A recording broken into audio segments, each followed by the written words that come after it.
Baik, Bapak Ibu sekalian, untuk kita melangkah ke materi berikutnya, yaitu kelas 9.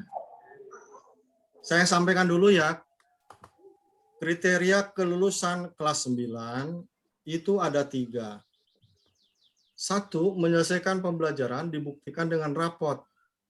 Dengan demikian, siswa itu bisa lulus kalau rapotnya itu sesuai dengan kriteria kenaikan. Jadi kalau misalnya ada rapot siswa kelas 9 sekarang yang rapot kelas semester 5-nya masih belum memenuhi syarat kenaikan, di mana masih ada nilai KKM lebih kurang dari KKM itu lebih dari 2 mata pelajaran, maka itu harus kita beri kesempatan dulu untuk diperbaiki. Karena kalau itu tidak diperbaiki berarti sudah tertutup kesempatan untuk lulusnya karena tidak memenuhi kriteria. Justru kita bersalah kalau misalkan anak tersebut kita luluskan padahal tidak memenuhi kriteria. Jadi yang pertama itu nilai rapot semester 5 dan 6, sebenarnya seluruh semester, tapi yang kelas 9 itu 5, 6. Itu nilai kurang KKM-nya hanya boleh maksimal 2. Oleh karena itu, maka kita kalau ingin membantu mereka, bukan berarti meluluskan pada mereka tidak masuk kriteria, lebih baik kita berjuang habis-habisan, itu adalah mengajak anak untuk menyelesaikan rapot itu. Strateginya seperti apa nanti saya jelaskan kemudian. Yang kedua, syarat kelulusan itu adalah dia mengikuti ujian sekolah, baik tulis maupun ujian praktek, tanpa mempertimbangkan nilainya. Mau ujian tulisnya 0, ujian prakteknya 0, kalau dia mengikuti, maka dia memenuhi kriteria kelulusan.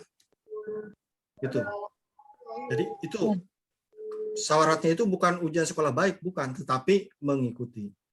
Dan yang terakhir, nah ini yang mungkin agak subjektif ya, tapi harusnya objektif. Siswa kelas 9 boleh lulus kalau kata Bapak Ibu, anak tersebut berperilaku baik. Berperilaku baik.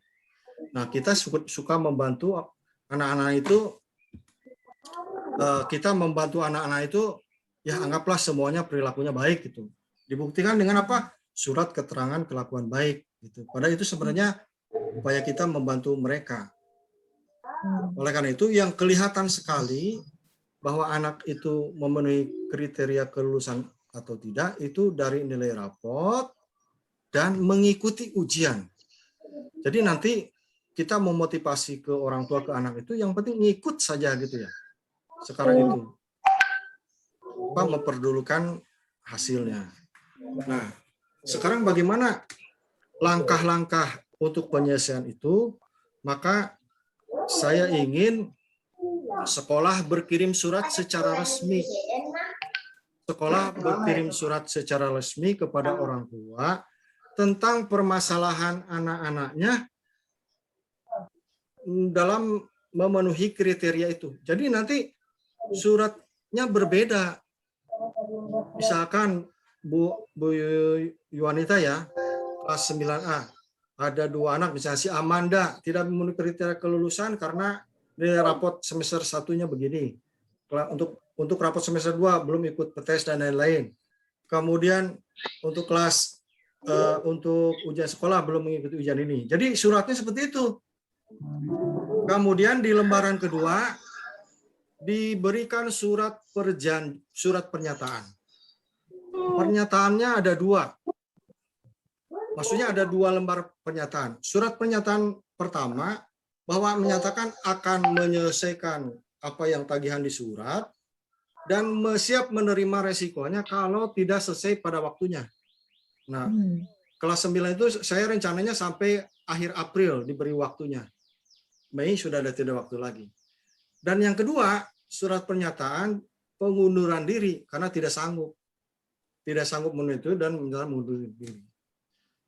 Ya, itu oleh karena itu Bapak Ibu sekarang itu wali kelas itu menginventarisir permasalahan putra putrinya.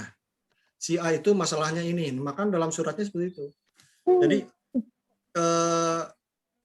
awalnya itu tetap kriteria kelulusan seperti ini, dan putra bapak ibu belum memenuhi kriteria kelulusan karena ini gitu. Sehingga diberi waktu sekian, kemudian di belakangnya diberi surat pernyataan yang bermaterai, tentu saja materai 10.000.